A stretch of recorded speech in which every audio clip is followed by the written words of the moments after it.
다 Chakhesang Students Union ne puya java general session hiolo karkra ke tsi kakribe rakra tadove no go khoe ke se job go ke se mo go yolo mato tivo ke se go jopoti go dona ne puya java no ta khoe ke se na maza amen Jehovah tse All praise and glory be to God the Almighty.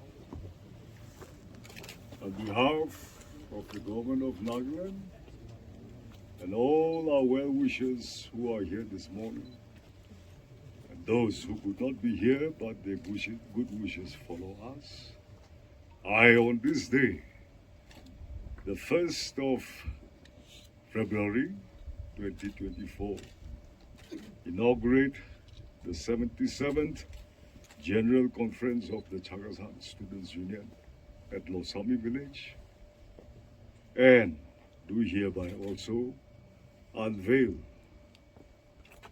this beautiful commemoration stone monolith which has been donated by the Losami village, I'm told. May God bless this village, our Chakhesang Students Union, and all the partakers today and tomorrow.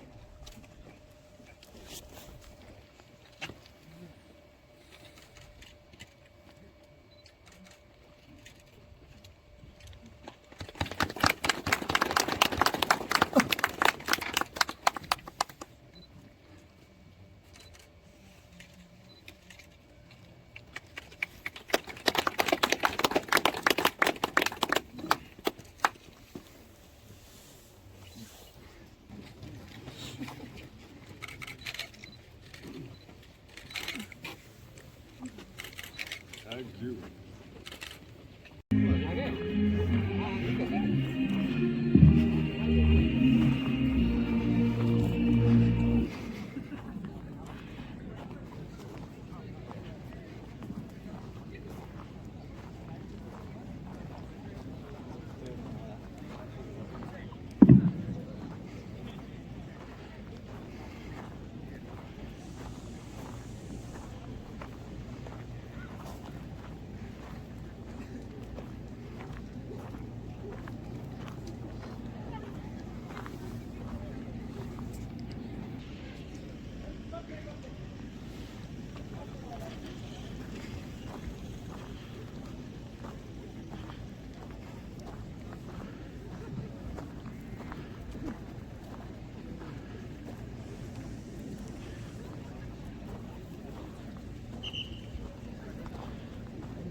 As our honorable guest has arrived, I request all those delegates, those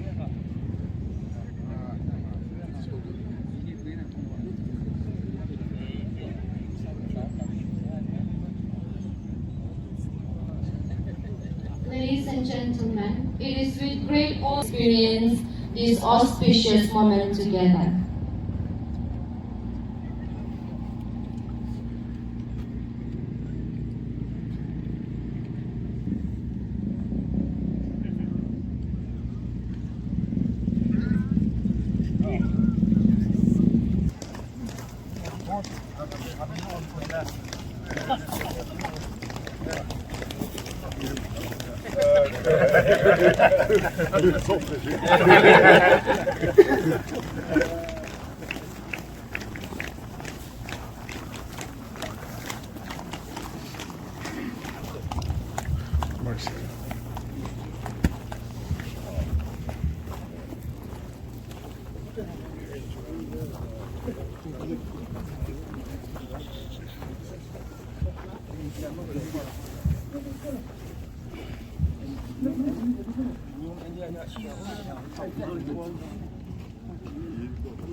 of wisdom and understanding. Watch upon us and guide us to the truth. Salus populi suprema lex est.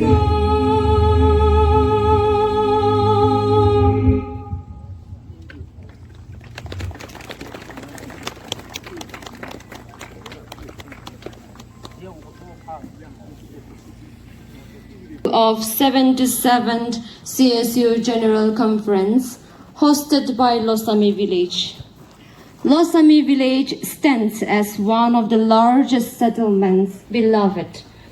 Therefore, the word Losami stands as Elegishineto, meaning beloved village.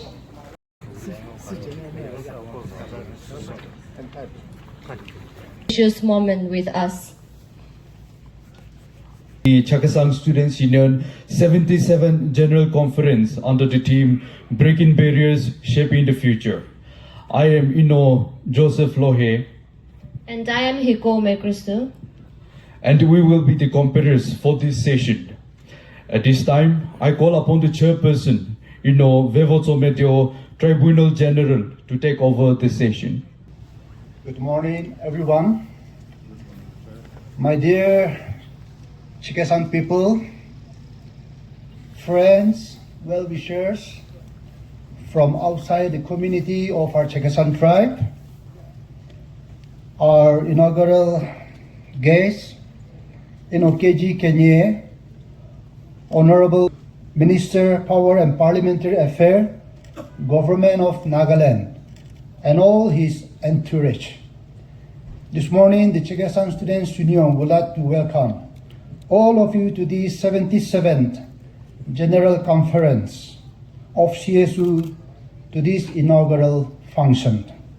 And to begin with that, now I would like to request Reverend Dr. Chapove Cho, Executive Secretary CPCC, for the invocation. Great and mighty God, in whom we live, move, and have our being, we thank you for this day. We thank you because you are the reason we are here. Therefore, Lord, as we continue the session, we pray that your Spirit will continue to inspire us. God, we will bless your name, and that in return you will bless us abundantly for your glory alone.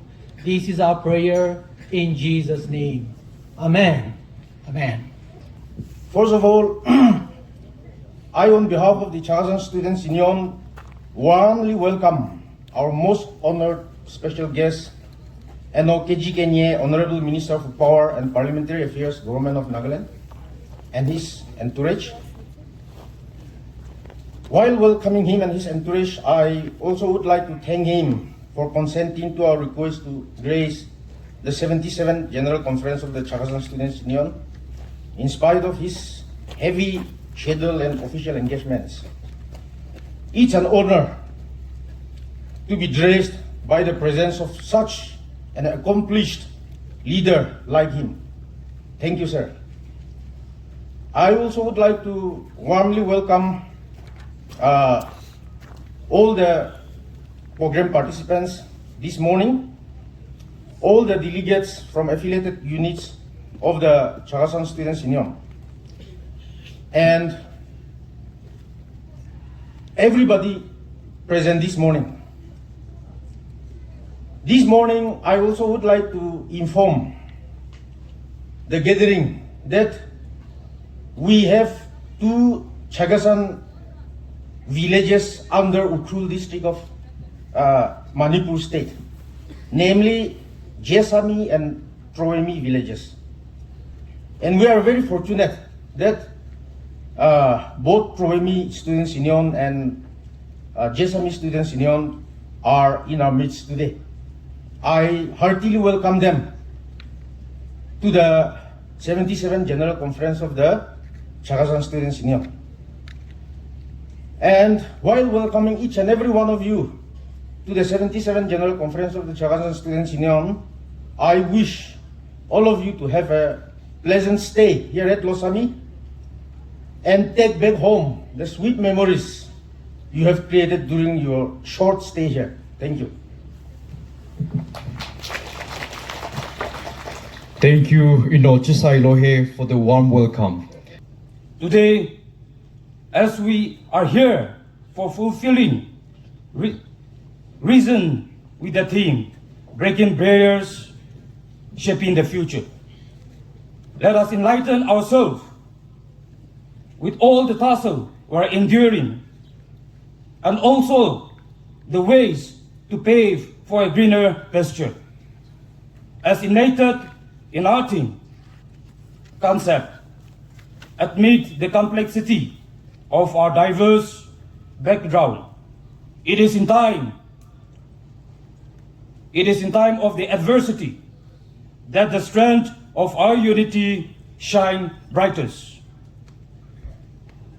Whether facing challenges from within our external forces, the collective heartbeat of our tribe resound with a shared commitment to lift one another higher. In the symphony of our shared journey, there is a chorus that resonates with hope, the harmonious collaboration of our people, working hand in hand, transiting differences and uniting in the pursuit of the better future. Just as the current of the river converge to curve apart, the collective effort shaped the destiny of our tribe. Shaping the future is an art form, a deliberate stroke on the canvas of our shared destiny. It is called for dismantling of barriers that cast shadow on our potential and forging the pathways that lead us towards collective prosperity. In this endeavor, let our differences be the color that enrich the palettes of the possibilities, creating a vibrant tapestry of innovation and inclusivity. I strongly feel that acting collectively is the need of the hour, and uniting our people for a common cause.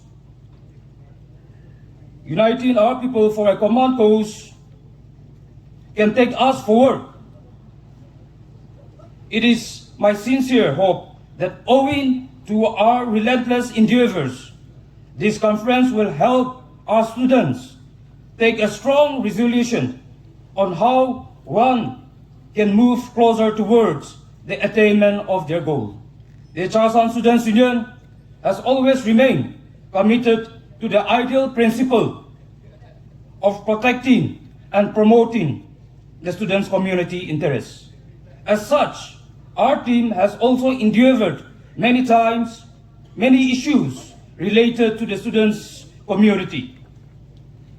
The responsibilities of preserving our culture, heritage lies with us.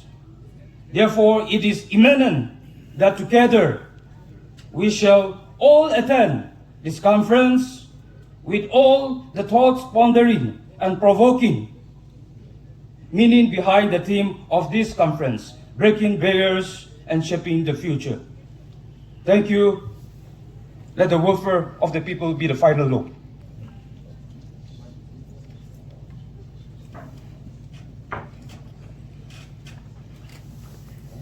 I shall now take the honor to release the annual magazine of the 77th General Session of the Chakhesang Students Union.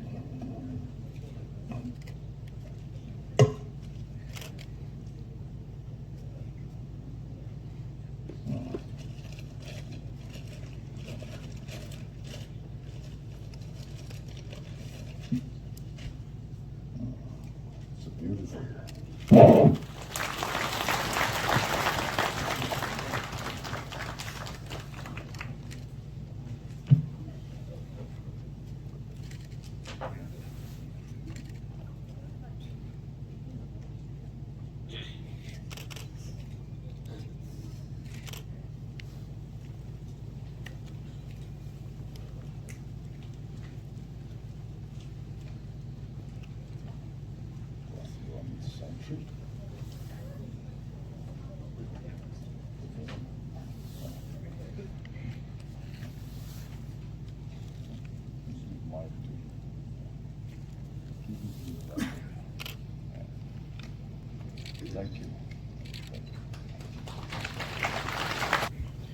how short the time is. The student's life is the shortest, which I can say, to be actively involved in student activities. So just a few years, 1 or 10 years at the most. This period of time is a golden period, fragile and also crucial. Why I'm saying the golden? It is an opportunity, full of opportunity to acquire knowledge. This is a golden period. Fragile students who are not careful, who are not determined, they can be spoiled. It's very fragile. Crucial. It's very crucial. During this period of time, you're going to equip, you're going to shape your future. This period will determine your future, and therefore it's very crucial. God has created mankind with a purpose. And God has also given the discerning power to choose right or wrong. And this is our responsibility to fulfill the purpose of God's given. Therefore, as students, we have to set a goal. And not only setting up the goal, but we have to reach the goal. It is said that the distance between your dream and your reality is just discipline. You are dreaming to achieve your dream, to reach your dream. You have to discipline yourself. This is students. You have to study and learn well, thoroughly, your subject matter. Learning is a joy. It isn't a punishment. So, we need to learn and also be able to, should be employable after your course of study is over in any field. Try to compete with the best. As a students, we all aim for the best. And you see that. We aim for IAS, IPS, IFS, NCS, NPS.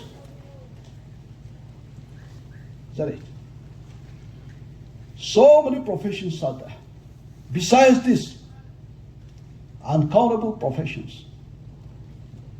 You try your best to reach that. If not, you have alternative. All the professions are equally important.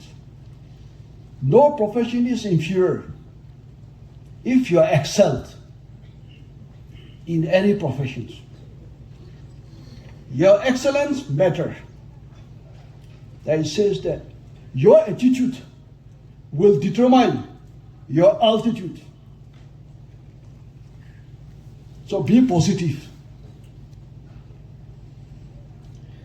One thing I want to tell to the student community particularly, manage your time and money judiciously. Your money is not your money.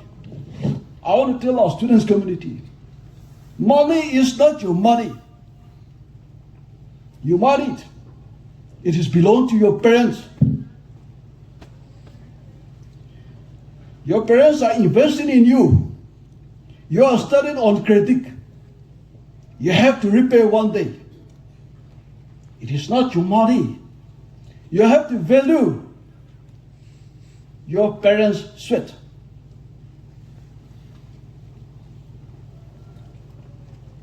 In order to support, in order to let you achieve your goal, your parents is giving the best. No matter what, whether they eat or not, you are the priority. And therefore, I want to request and urge all the students community to keep in your mind that money is not yours. Use it judiciously. Don't enjoy with your money now. It is not a time for you to enjoy with money. Do not compel your parent to corrupt. These days, so many students enjoy with their parents' money. Very expensive.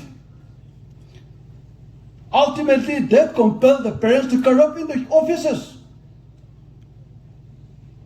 In order to meet your needs, your demand, parents have to correct. Not only in the office, in the business, in every sector. So your responsibility of your parents' corruptions, which you're talking about now.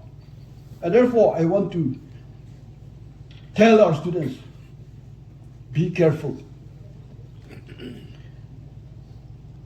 And I also want to tell the students' body, students' leaders, especially students' leaders. Student leaders must be good in academic performance. You should lead the students and play as a role of model. Leaders should be better than others. Otherwise, how can you say that you are a leader? How you are going to display? And therefore, students, particularly the student leaders, who want to be a leader, they should not be underperformers. That is why I challenge each and every student leaders. You raise above others and lead the students so that our student community will be benefited. Today, our community, especially Chakhesangs, I am proud to be Chakhesang. Why? Because we can say that my coat is color, a coat of many colors. We speak many dialects, 5 dialects, Chakhesangs.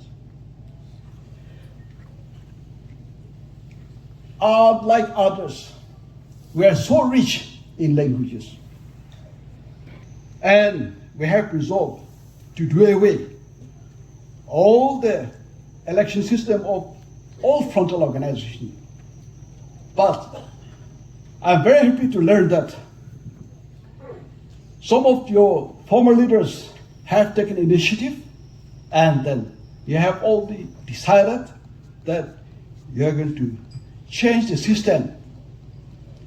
You know that election is it is for the government to go for election, not for the students' body.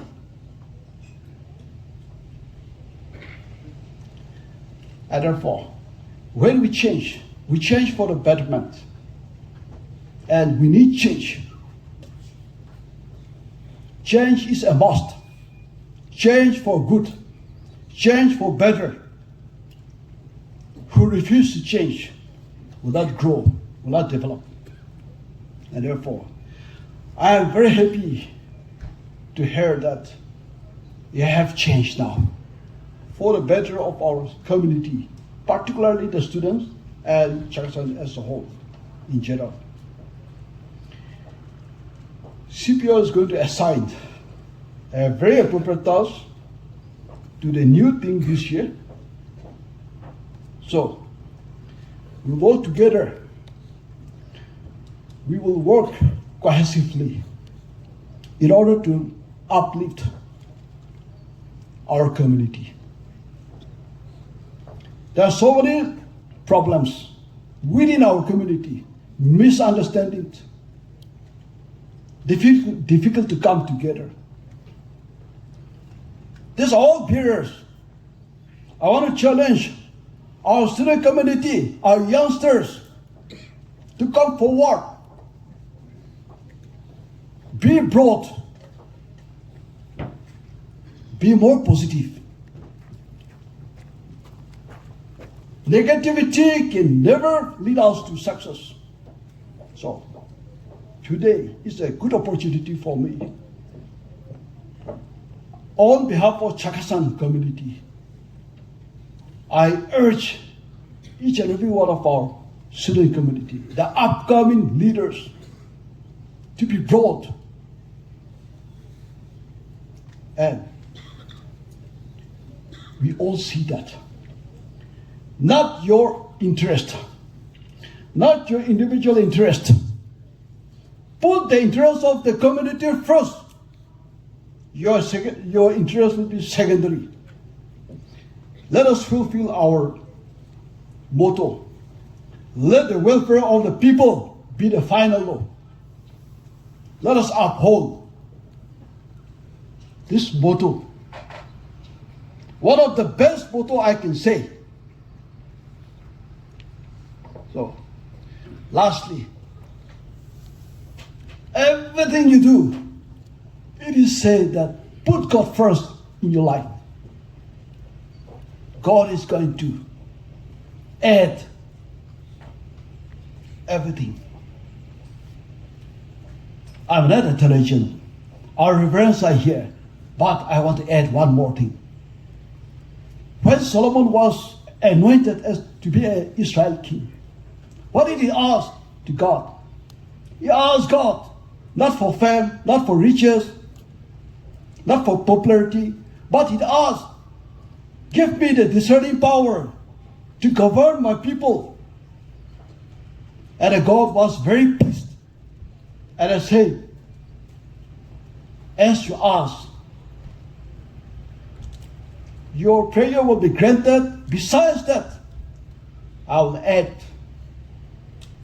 fame, riches, long life. But with a condition. If you abide by my law. So, God is not giving us freely, but with a condition. So, I want to request, I want to challenge my students today. Let us all put God first in our life, so that God will crown us with a success. God will crown our effort with a success. Long live Chakhesang Students Union. Thank you.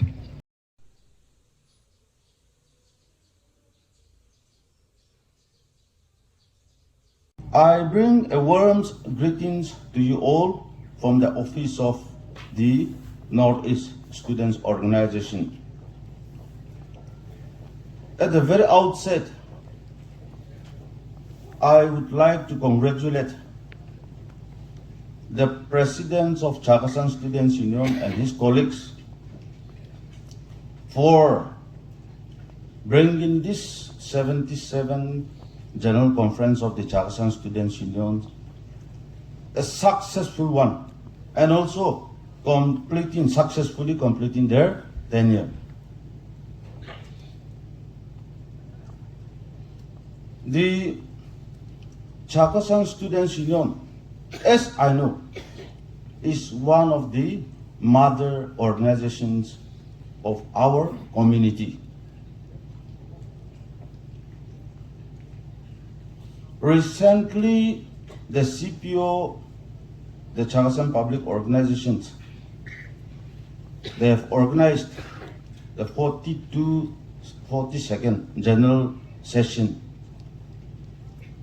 Chakhesang Mothers Association is running 40 years of its existence. Recently, Chakhesang Youth Front, they have organized 26 General Session. Today, Chakhesang Students Unions, we are celebrating 77 years of our existence in this very place.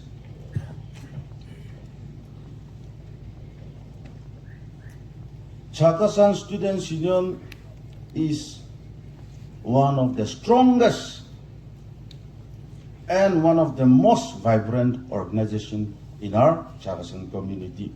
I believe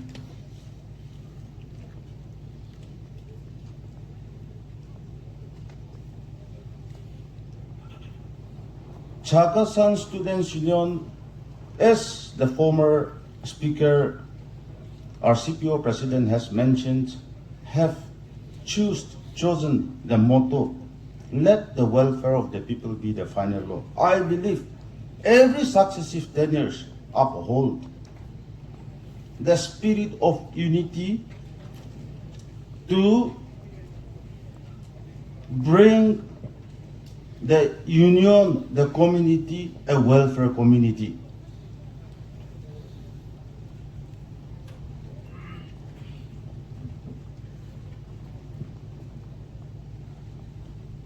As a community, when we stand together with a strong unity, in solidarity, like the Chakhesang Students Union, we can always make our community a vibrant and a welfare community. Today, when we see the present context, from the village to the range area to the tribes and to the Nagas, from the highest level, we are facing a lot of challenges. From the smallest to the biggest, division has become one of the most and the biggest threat in our society. To my personal observation, why this division has become very common in our society?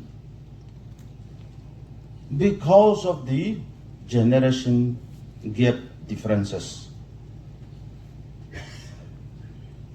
Our thinking, understanding, outlook, experience, and our lifestyle differences make that division in our society. A very simple example. Maybe they may be of the first or the second batch of our community, like especially the senior government officers, those who have already retired, or those who have gone to the level of bureaucracy and have already retired, or some politicians who have already retired.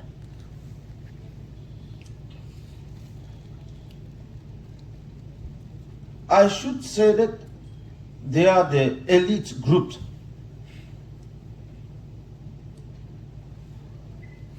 Not all of them, but most of them, they don't want to gracefully accept that retirement.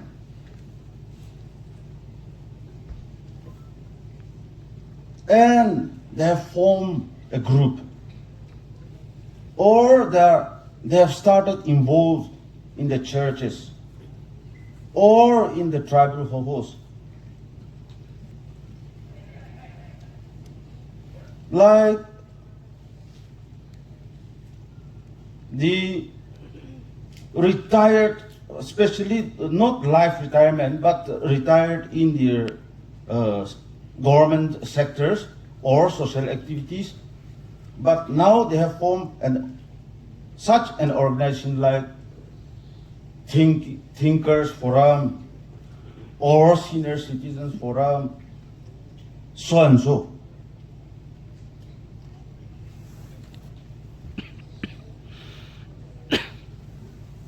The facility which each and every one of us can use today is that the Pandora box. Each and every one of us is holding now in our hand this social media. And those elite groups, they are in a comfort zone. Without doing anything, all day they can chat, they can share their views, their mind. And the younger generation, on the other hand, they have a different understanding, different mindset, different attitude, outlook. That age gap, generation gap differences is creating division among our society. Those elite groups, they can always, even if they cannot able to do physically with their physical, they can always influence some people to do on behalf of them. Just a very simple example. Last year, the Naga Students Federation office was demolished by some group of people.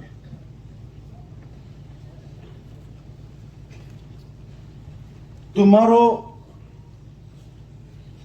it may happen in the village also, it may happen in your area also, it may happen to the tribe also, it may happen to the Nagas level also. This is one of the biggest threats which we all are facing at this moment.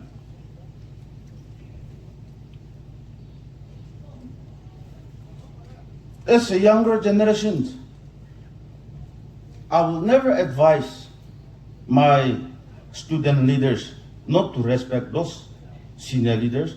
I will always ask them to respect those senior leaders, get the blessing from those leaders, but don't let this group of people influence you and do the wrong thing. But this age gap, generation gap differences, this is creating a lot of division among our society. That's what I want to appeal the younger generations, the students' leader, to be always aware.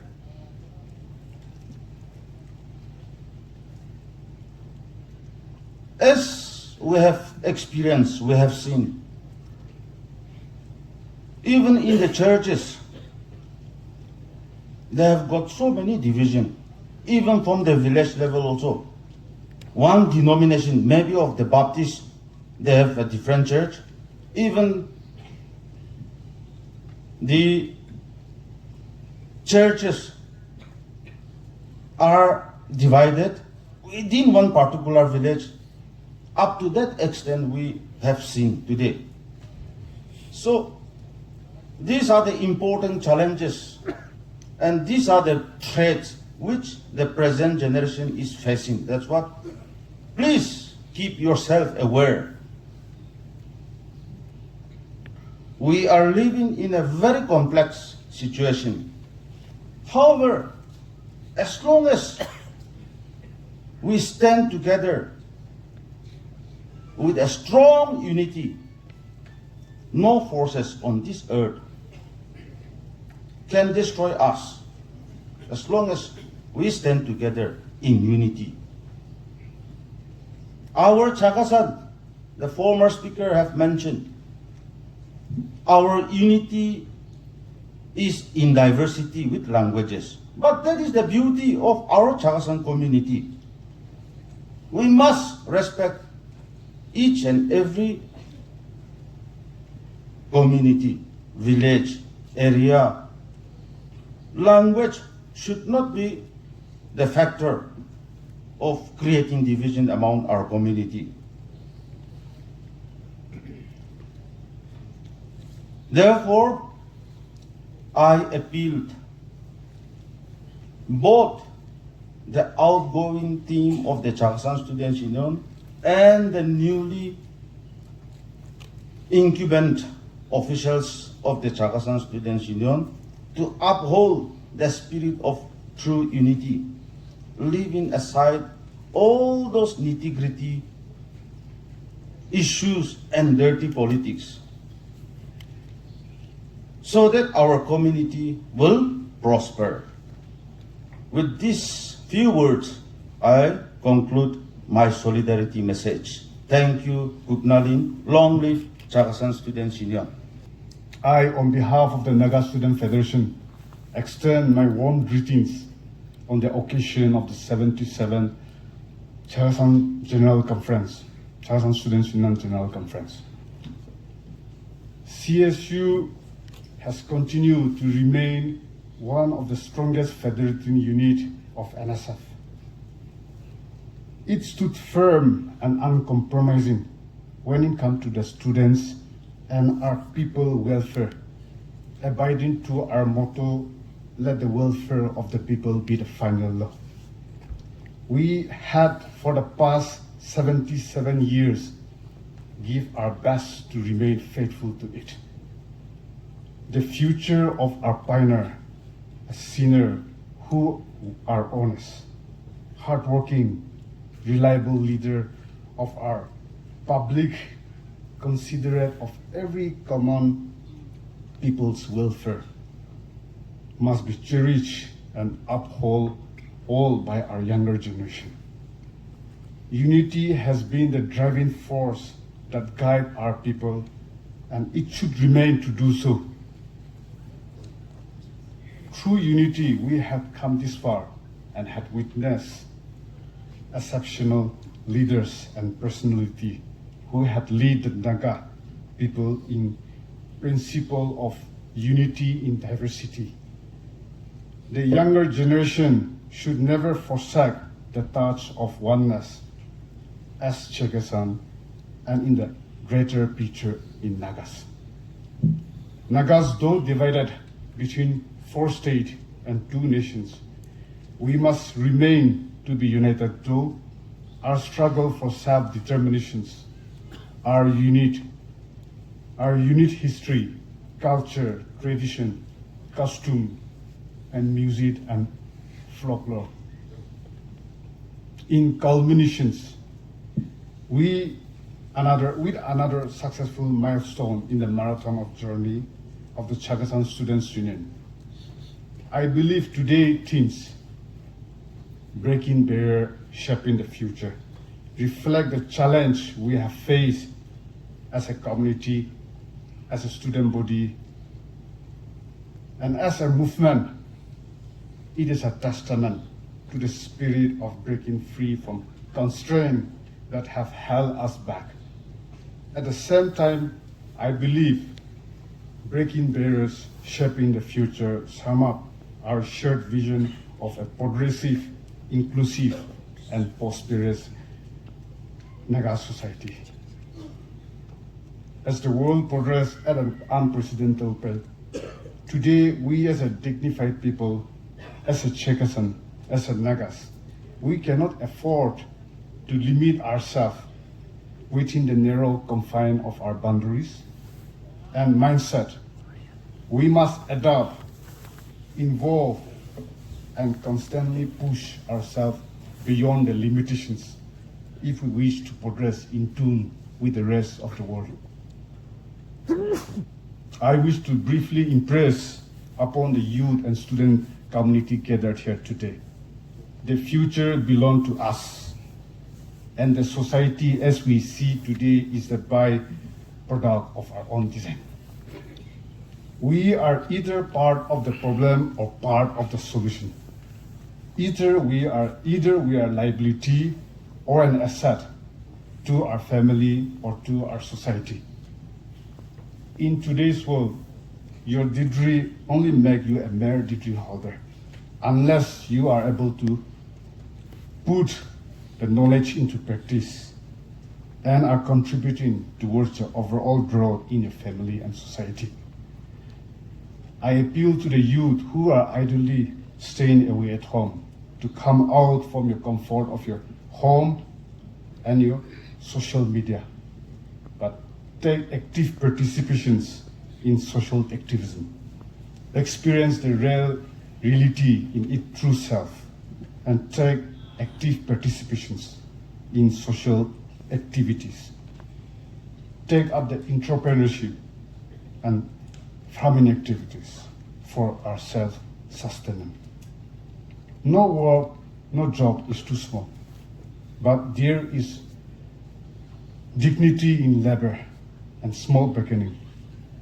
You will command respect and society will regard you only if you work, whether big or small, because you are contributing your service in the social and economic cycle of life. breaking barriers is not just a call to action. It is a pathway to shaping a brighter future for all. Be bold, be relentless, and be the catalyst for changing that our society needs. In conclusions, I convey my heartiest congratulations to the incumbent tenure of the Chakhesang Student Union, led by my friend and the President Chakhesang Students Union, inaugural Kevin Kapul, and his esteemed colleagues for successfully culminations of the tenure. But for as long as a social antagonisms remain, our commitment, our service cannot be put to rest. I look forward to work together for the upliftment of our youth and towards the aspirations of the greater Naga family in the days to come. I also extend my heartiest congratulations to Jisai Loha, convener of this COC, and Wepetel Matrasa, LOC and his team for taking up all measures to ensure the grand success of this conference. Taking this opportunity, I also want to remind our August gathering.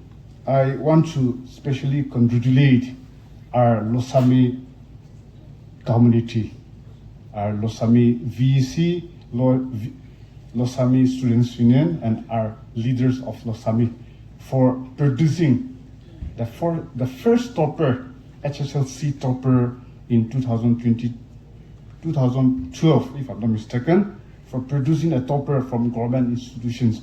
And I'm sure this is the first topper from government institution from Phek district. I want to thank our VC and the leaders for your contribution towards our students' community.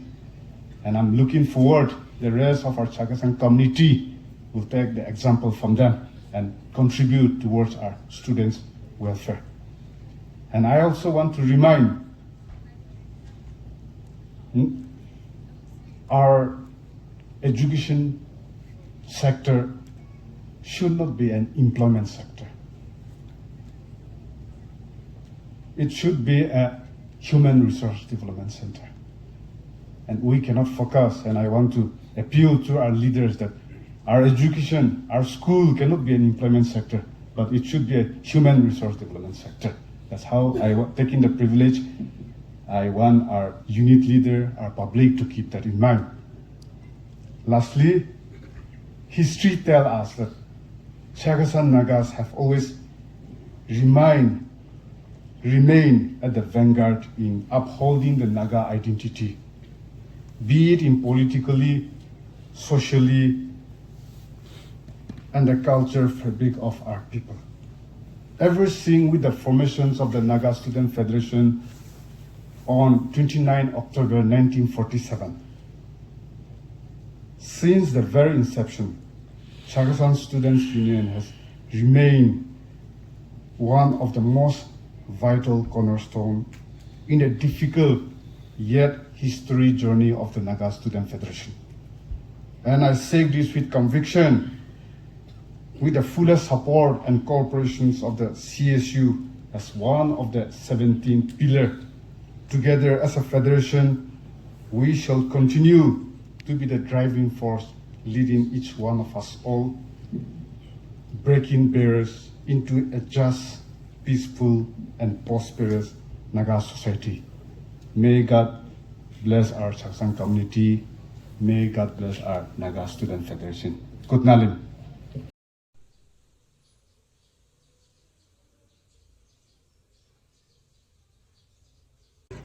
Chakhesang Students Union was earlier called Chakhesang Students Conference. Nothing has changed except the nomenclature. History tells us that our elders, the pioneers, were foresighted and they could envision what was to come. for the Naga people decades ahead of time. We are fortunate to have such leaders who could understand the circumstances of time and could predict the future events. Nagas in those days, particularly in 1946, we were only a district under the state of Assam, called the Naga Hills. These parts of today, what you call as the state of Nagaland, was only one district under Assam. So the earliest records we have of our Naga community, or at least representing our people interacting and coordinating with the mainland India, was the Plains and Hills Students Union. The Plains and Hills Students Union was in this Kohima subdivision. Naga Hills had two subdivisions. One was Mokokshu, one was Kohima. At these parts, and the present state capital Kohima was under Kohima subdivision. So the earliest contact we had with the mainland was through this platform called the Plains and Hills Students Union. So they coordinated well, and in many cases, many events, they have managed to bring understanding among the tribal people and the people living in the plain areas, whom we hardly had any contact. The students' unions were important because in those days we had no ministers, no MLAs, no secretary, no directors, no administrative DCs or so on and so forth, either in administration, whether in education, whether in politics, whether in other fields. We had scarcely any leader worth mentioning. We did not have. We did not have doctors. We did not have developers. We did not have officers. And we hardly had any teachers. That was the time when the students, the very few students who were matriculates or even high school students, were highly respected and looked upon to provide leadership to a people who have just been exposed to education, to religion, to modernity, and the advancement of any society. It just started. So it was a turning point in the growth of our Naga society when ancient and modernity were just meeting. They were converging. So the system was yet to take shape. Nothing was put in order. We didn't know how to go about. I doubt whether we had 10 graduates among Nagas in that time. I wonder whether we even have 50 matriculates in the Naga society in the early 40s. So, in the background of such a situation, the very few educated people had to take on the role of leadership and provide guidance, advice, and leadership to our people. That's a beautiful song going on there. Provides the background music, okay?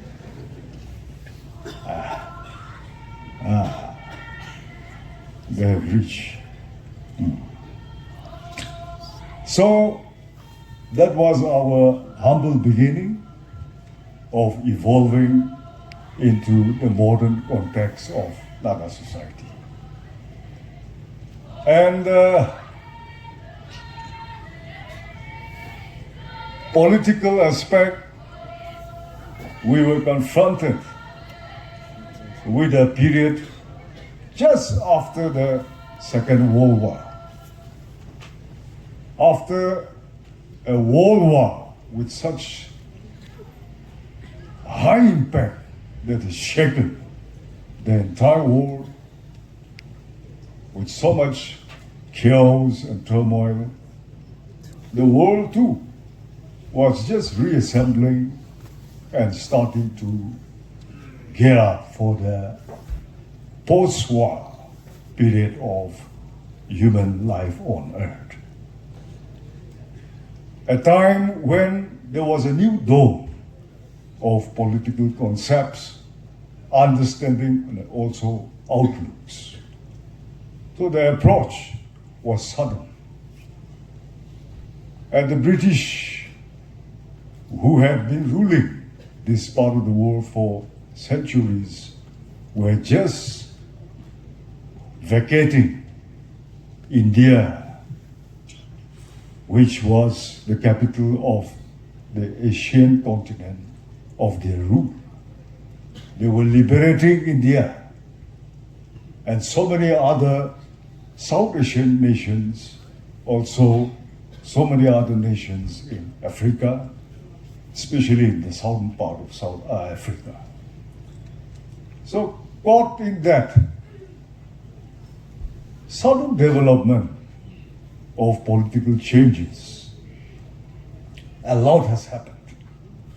I cannot cover everything today, but I will confine today, focus on the students' part, and the students' role.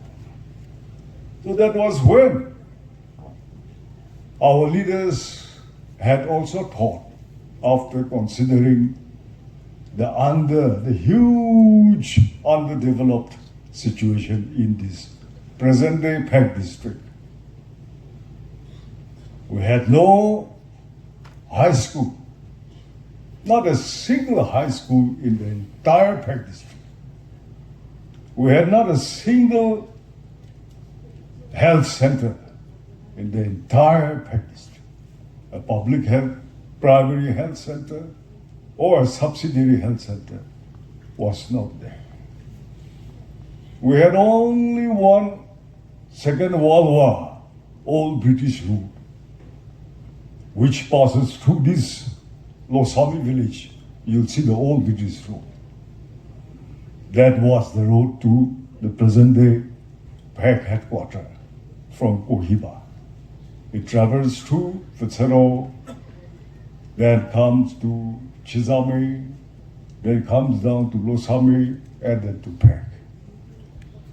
Beyond this, in our present-day Melody subdivision, there were hardly any communicable roads. So you could imagine the plight of our people living this side. The CGI roof, iron roof topping was an honor for all of our people, because we had only thatched houses. So there was a clamor, a fight for even one bundle of CGI sheet when government issues it in Kohima.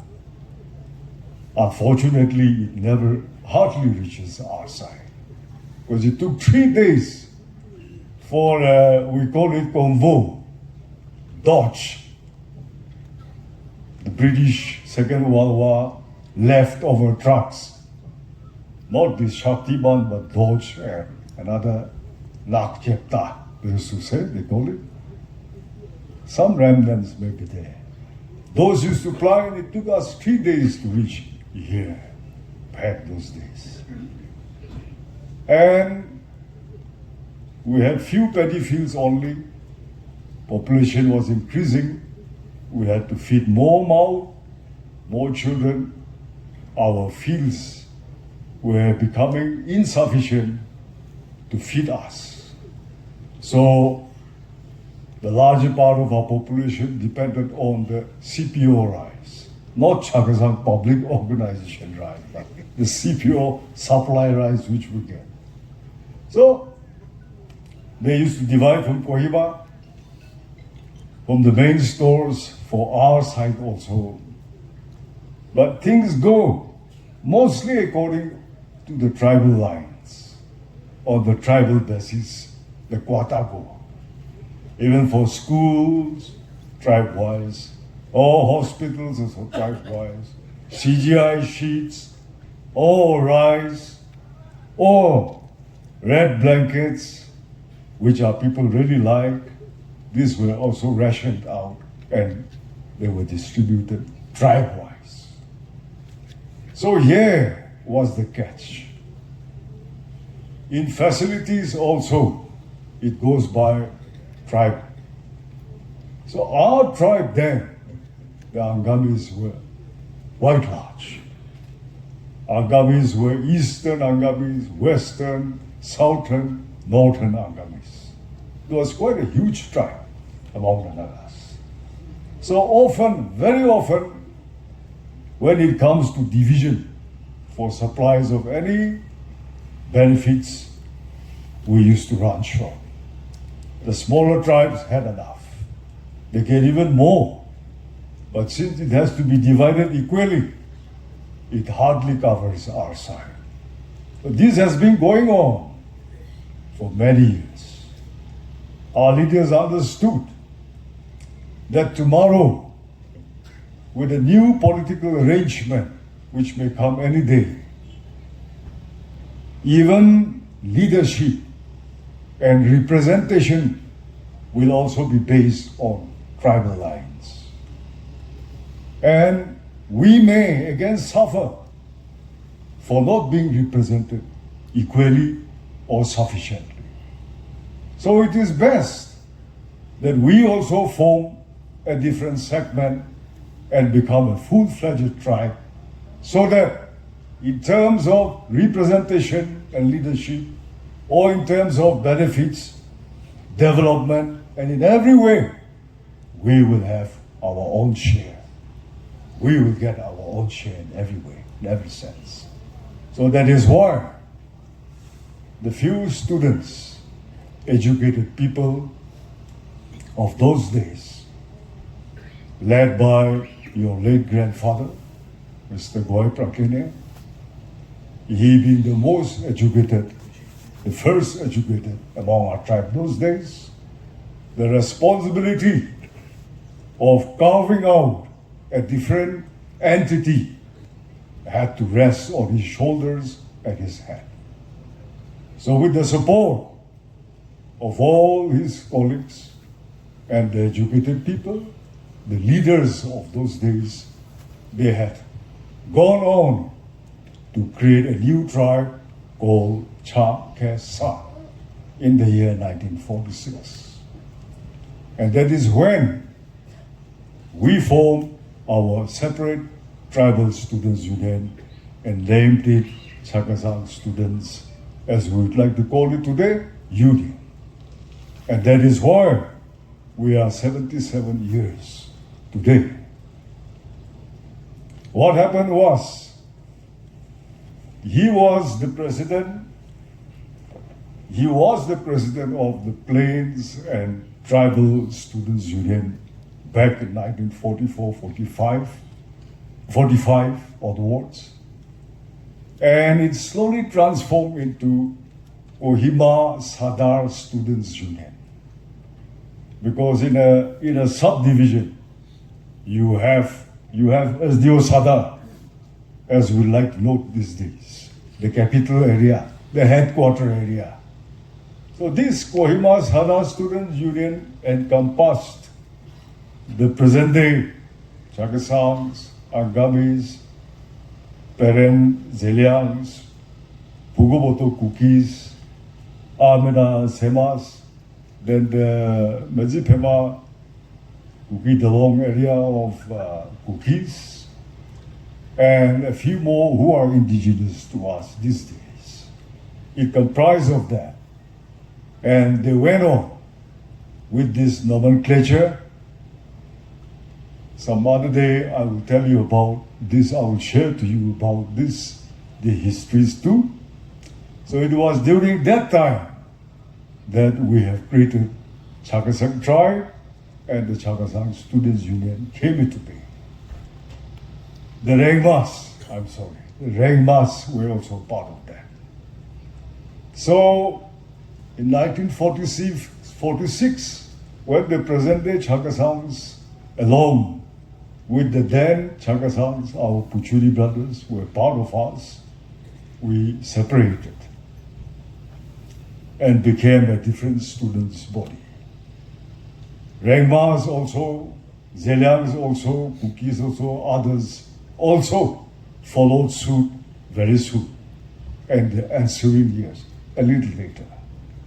But the Angamis, they clinged on to the Kohima Sada Students Union for many more years again. And only very, very lately, about 2.5 decades to 3 decades, they formed their own tribal students union called Angami Students Union. That is why you will see that their students union is very young, much later than us, but that is the reason. So that is the background, and students and their leaders those days played a very, very important role in breaking barriers and shaping the future also. So for this, whatever you have put in your program today, this is not new to any one of us. Subsequently, the ensuing leaders have also broken many barriers in the past, and they have continued to shape the future of our own people. Also, we are grateful that we have provided many efficient and capable leaders whom we can be proud of every day to our Naga people at different points in time, who have continued to shape the destiny of especially the students' community, but in general, the entire Naga society. And we will continue, as the former speakers have all dwelt and touched upon it. We have been and we will continue to make our contributions in this aspect of being able to shape the destiny and the future of our people whenever and in whatever way we can. That should be our collective responsibility and the goal on each one of us at any point of time. Friends, much has changed. We have come a long way. The world has changed. We have tried our best to keep pace and change along with the world too, in this small corner of our place where we have been created and given a place by our Lord. Nagas, we have merged into this society. We have become an important component and a pillar of our Naga society. As has been repeatedly said, we have our connections and tentacles into other tribes, into other states. We have our connections. And so we are always very proud. We know no boundaries, whether interstate, whether international. We don't have boundaries. We are more or less Pan Naga. Nagas, as we move along, with our history behind, we have passed through many hard times.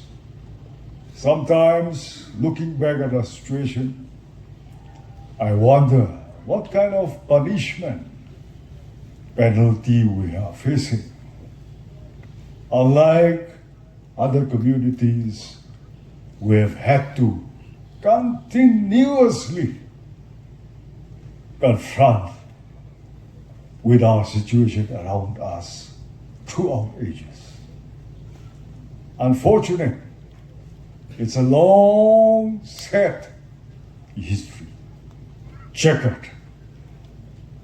But our lives has really not been peaceful at any given time. We've always had to grope in the dark with what next.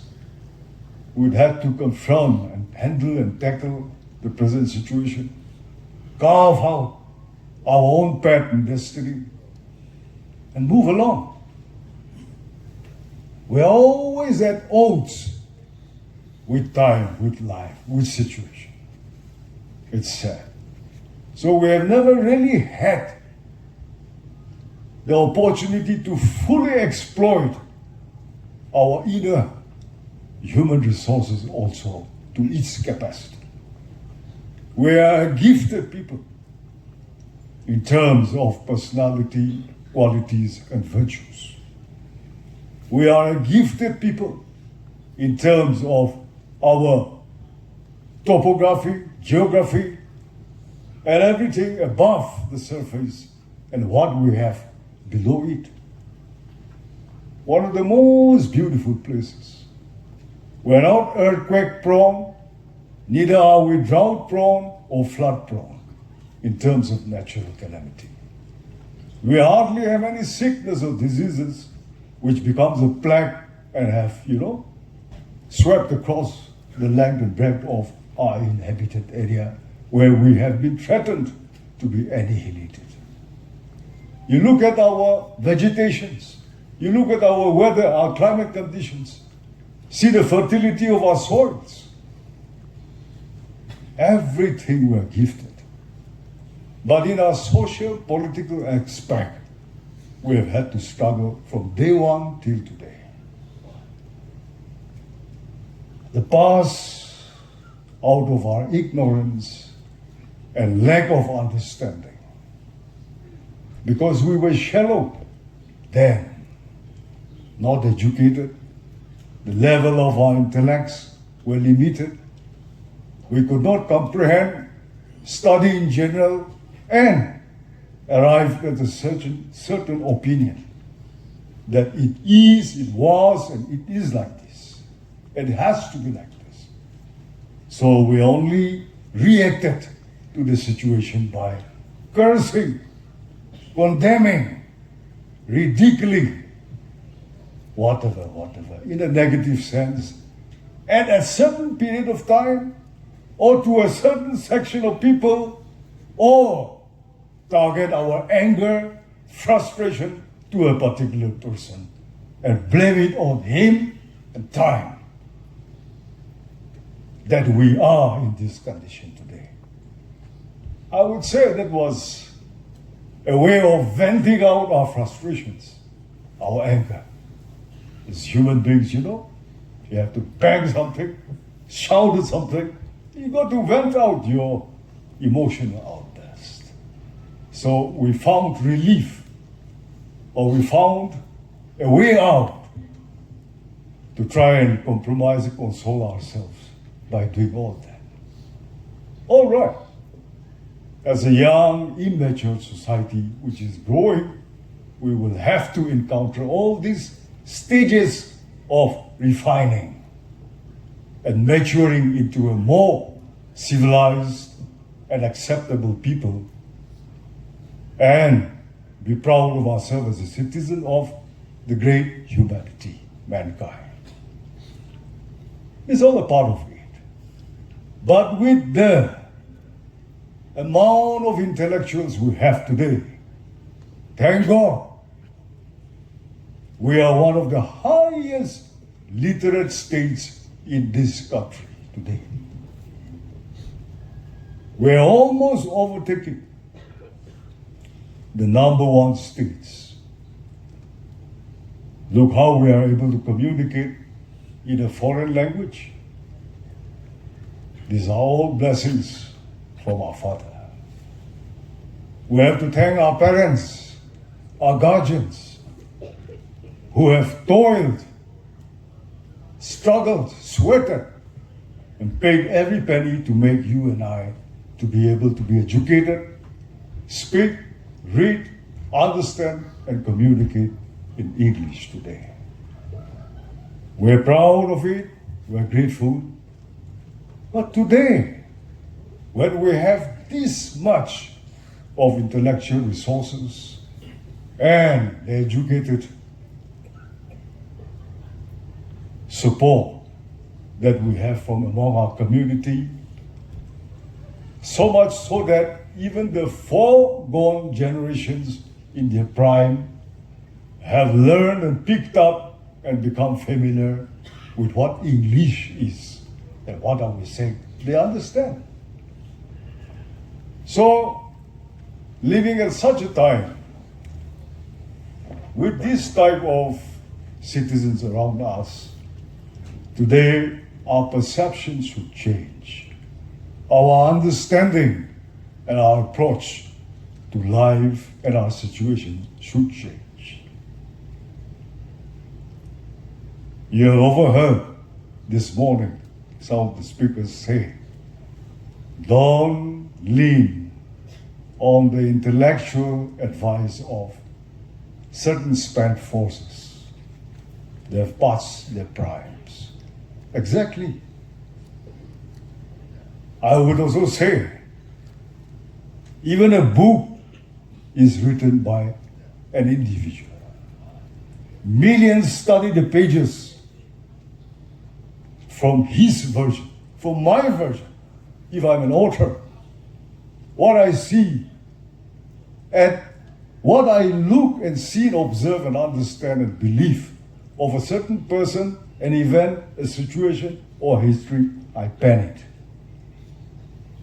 And I print this and I sell it out and let millions see the world, see that event, revisit that history through my eyes, through a single person's understanding. I would say that is fair. Sometimes historians are like me. I'm biased. I'm partial. Sometimes my judgments are loop-sided, vested with certain individual interests. Don't trust me. Not 100%. If you are not educated, cannot comprehend, understand, and think beyond what you study, that meets the eye in the books, I will not blame you. But each one of us are today independent, completely independent. We have been given the liberty because of our educational background. You have your own intellects. God has given you enough to think, to understand, and to act. Use it. You have to exploit what is inside sometimes, especially the touchy, the highly sensitive, and the important issues connected to our lives by being a part of this Naga society. Try to understand what's written in between the lines. Be curious, be inquisitive, ask again, ask again, ask again. Don't just shake your head and swallow what everything is told to you or what meets the eye in front of you. Be responsible citizens. Many things have gone wrong.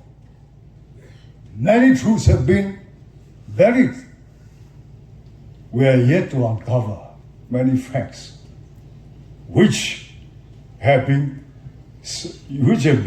instrumental in the circumstances that we are in today.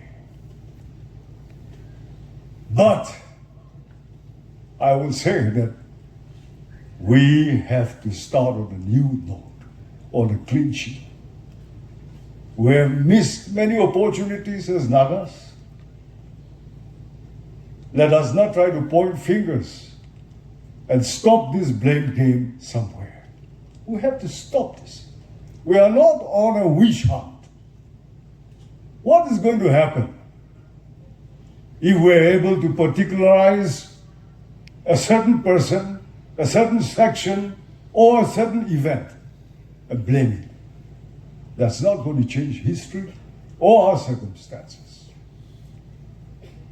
Yes, we keep blaming each other. We keep trying to find faults in our leaders. A stone will not make mistakes. A wood will not make mistakes. That is our Chakhesang saying. There is a saying. It is man who live and act and try and attempt who will make mistakes. So let that be a different chapter. Leave it as it is. One thing sometimes we also have to understand is providence. What we are and where we are today is not entirely our making. Somebody up there is monitoring, is supervising, is taking, is giving, is directing. It is inspiring you, guiding you from behind, urging you to speak the things you do speak, or to act in the way that you act, and to live as how we are today. So, sometimes let us be slow, have patience, and console ourselves that it is God's will that our people are what we are today, because it is His plan, His program. As Christians, a poor soul like me, not worthy of being a Christian, called a Christian too, but sometimes we have to understand that our lives are being guided. Our paths, future paths, are being carved out by our Creator. I don't think it is the effort of a few people because of whom we could achieve and get a state, this state of Nagaland, for example. Do you think it is not the work of God? Do you think it is the effort of few men with a population of about 280,000 then that we could get a state in the world's largest democracy? I doubt. Some supernatural powers were guiding, was at work, and has given us. Maybe He have only used certain people as His tools and as His instruments. But whatever it is, looking back, then and where we are today, I think we still have a long way to go to mature. We have to mature more.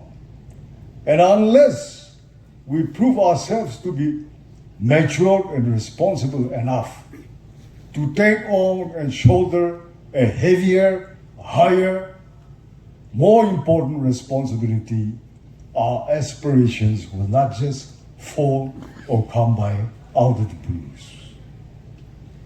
We also have to question ourselves and be practical and realistic.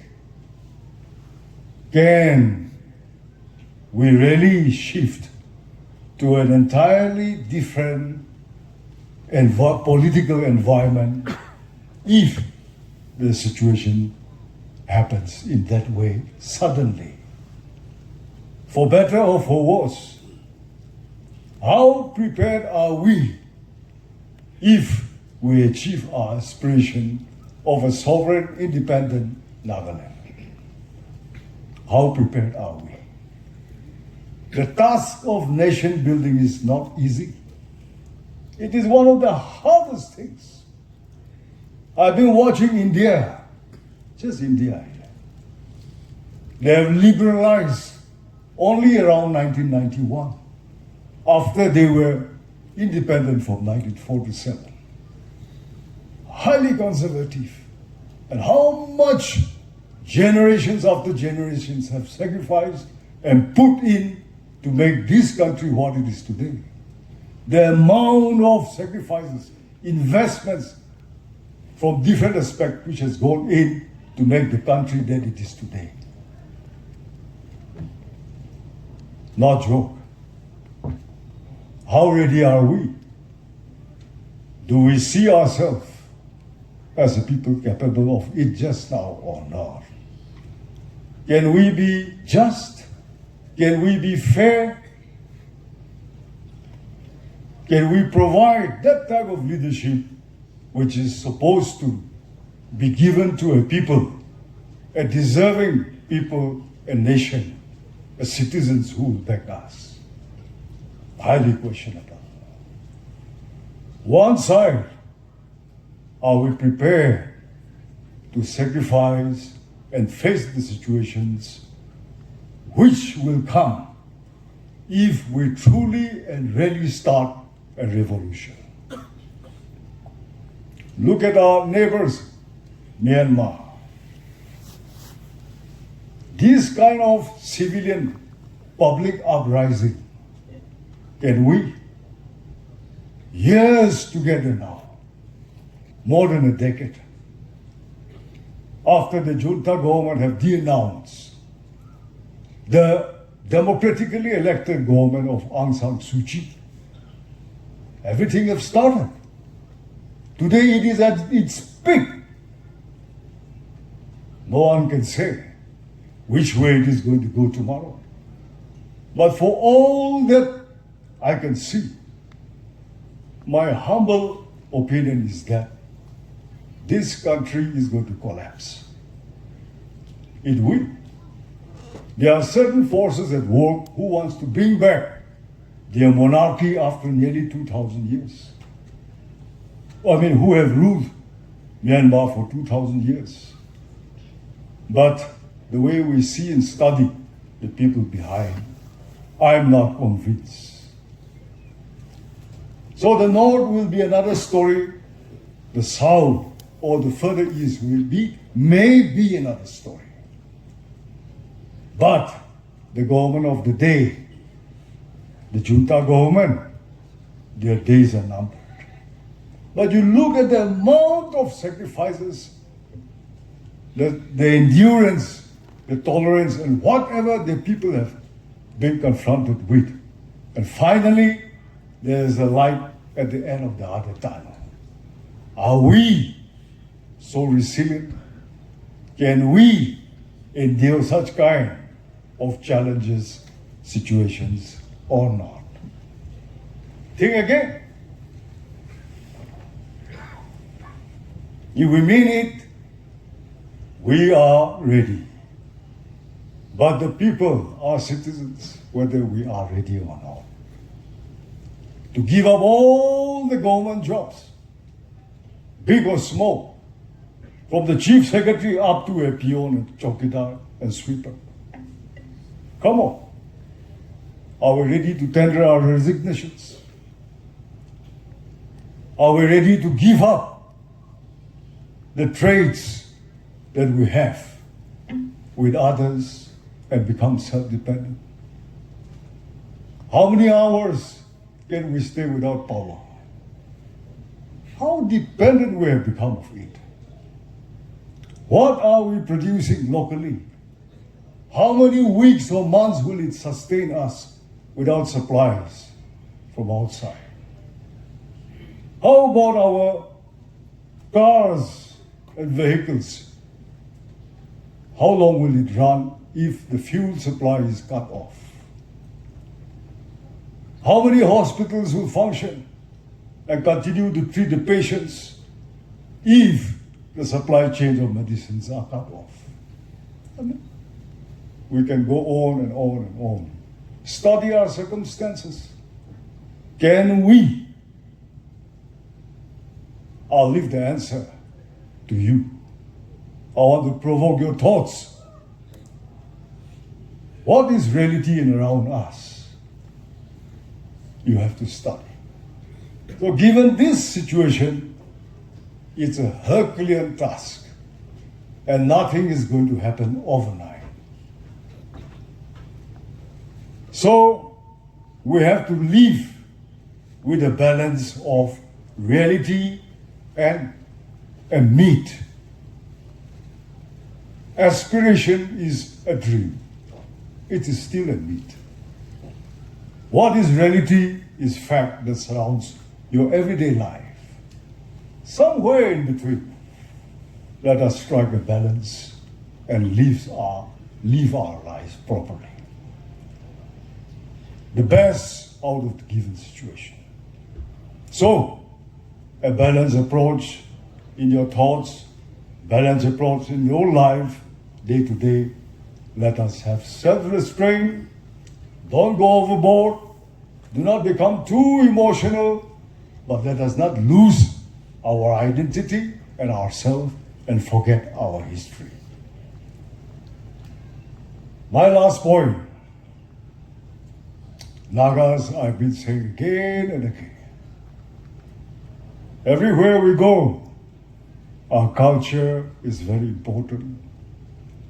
Starting with the Hornbill Festival in the state, we have many Hornbill festivals in every tribe. This morning, we were entranced by two of our young children singing such a beautiful, melodious folk song.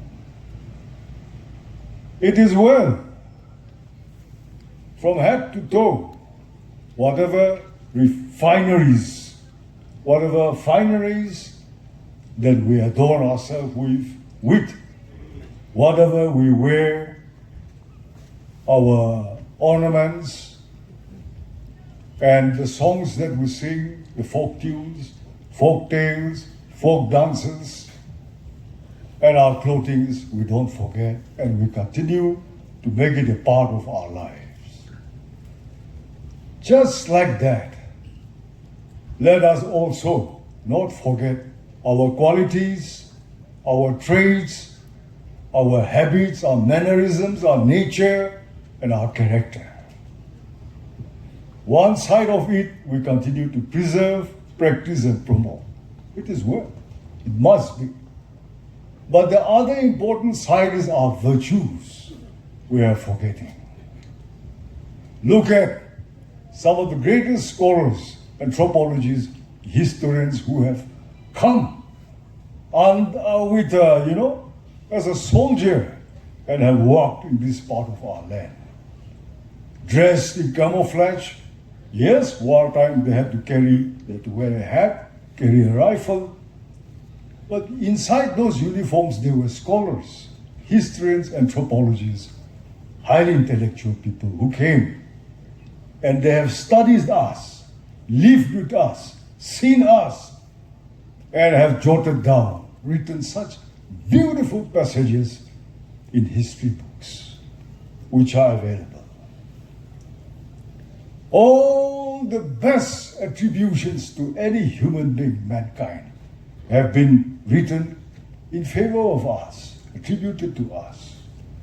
Brave Nagas, hard-working Nagas, such cultured people, such sense of pure democracy, such an organized people.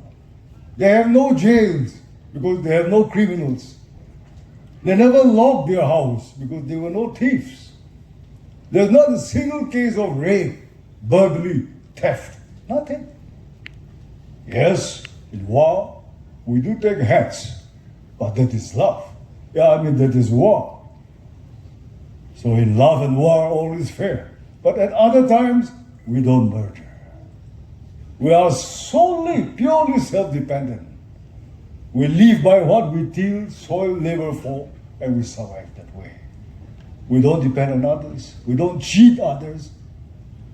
They really admire us. the English, the Britishers, the Allied forces. The cradle of education and civilization, modern day civilization, is from the West. They have ruled almost the whole world, and they have seen different people in different continents all over the world. But they found us to be something special, something worth seeing. After seeing, hearing from others that, oh, terrible, horrible headhunters, they will spear you, kill you alive. They are cannibals, they'll cook you and eat you. All those ghastly type of opinions or rumors they had. But when they came into our country and started seeing us, observing us, studying us, that was far from truth. So they have given the best attributions to us. But how quickly it is depleting, how quickly it has vanished from our life. Not even 1 century. In a span of about 40, 50 years, 60 years effectively, we have changed a lot.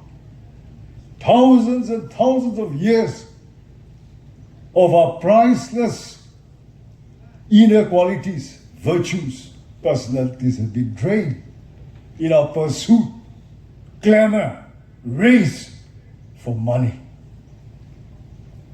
That is the single word called money. Whether I deserve, whether it is mine or others, whatever is within my reach, snatch it, grab it, take it. That is the type of raw attitude we have come up with. Christianity is supposed to refine us more. And the Bible never preaches such things.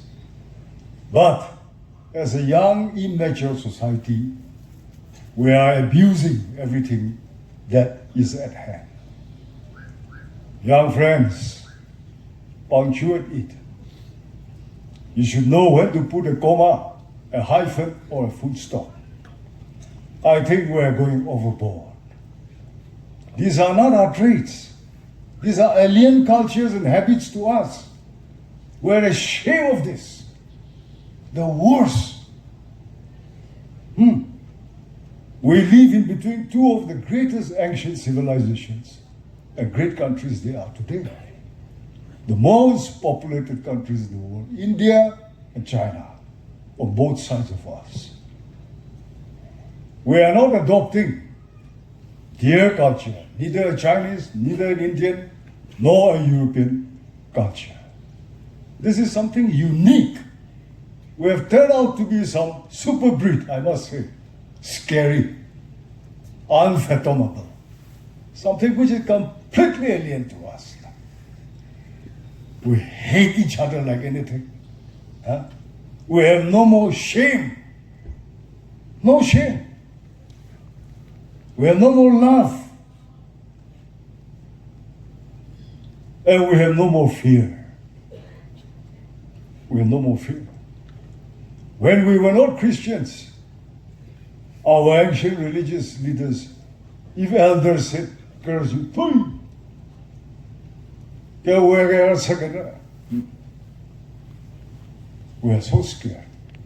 Or if they put a symbol, they tie, make a sign and put it on a certain paddy, house, granary, or some firewood or anything, we are afraid to touch it. The headman, the religious leaders used to pronounce what is a taboo. Everybody listens to them. Kanado, Kaniho. We used to obey, we fear. But today, no taboo, sabu, nothing. We commit as much sin as we want, and we go and confess our sin, revive ourselves again. This is completely destroying us.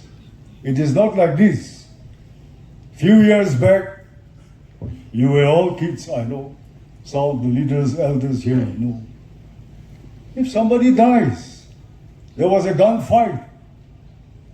The corpse also was, even if he's not my relatives, was washed, was looked after, and their village or tribal shows were put until their family reached and take them.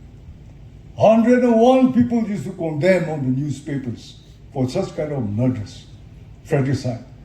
These days, not even a word of sympathy or acknowledgement. People are dying left and right, nobody cares. You see a corpse on the road, you're not bothered. See, we are changing.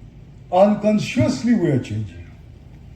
Friends, we must recultivate the good qualities, these personalities, the virtues that humankind, the world is looking for is here plenty. Let us bring it out again, practice it.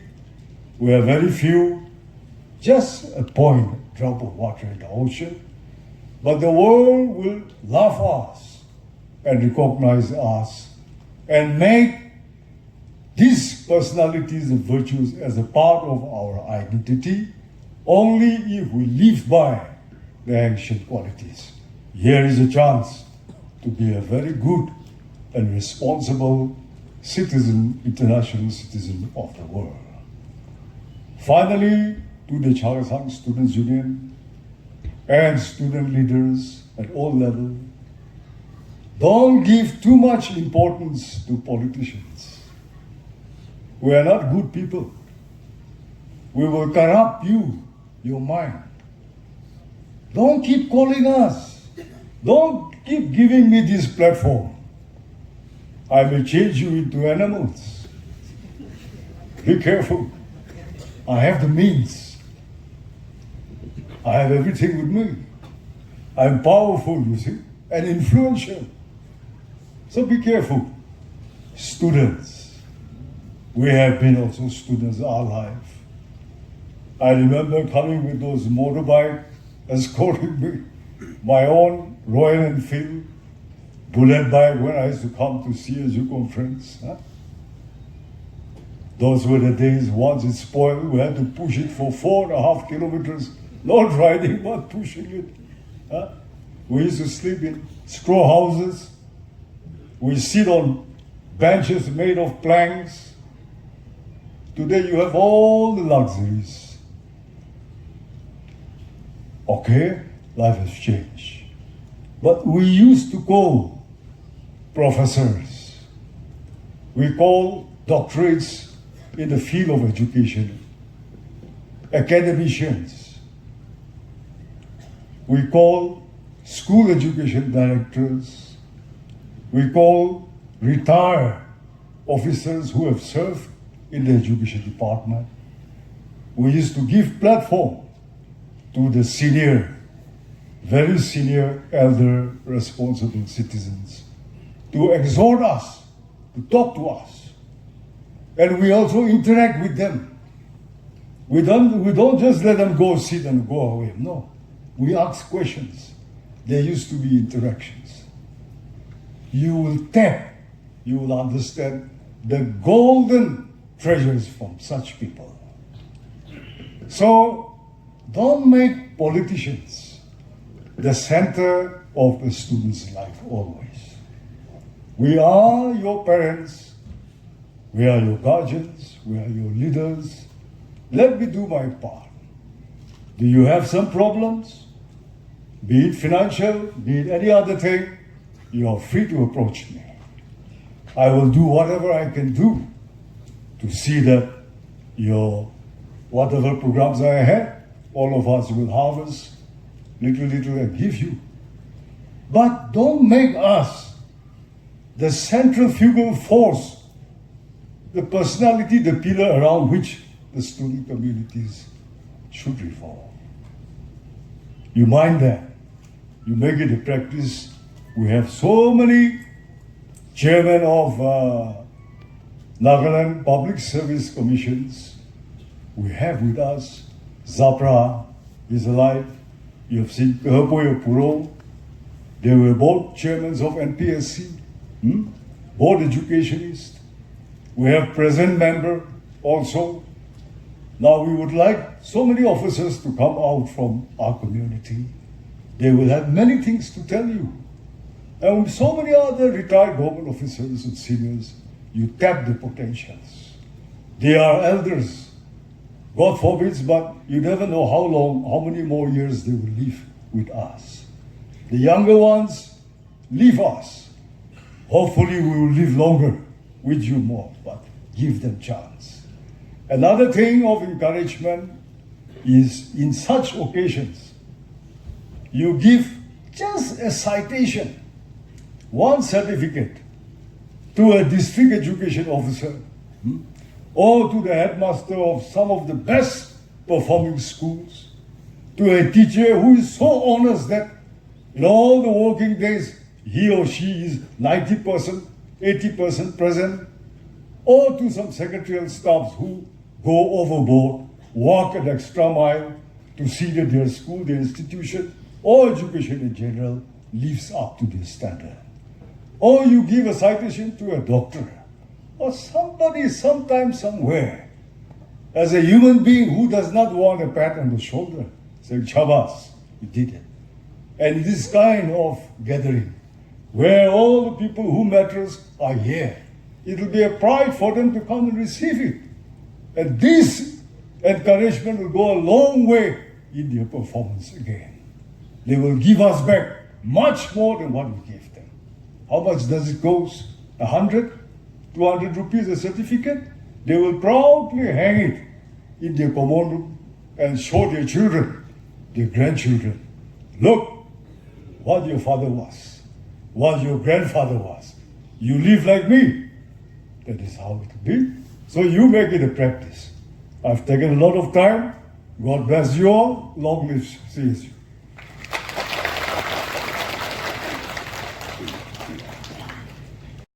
We take away double quote, open double quote, curiosity, self-discovery, close double quote with us. God bless Inokine. And delegates for your contribution and presence in making this session a productive one.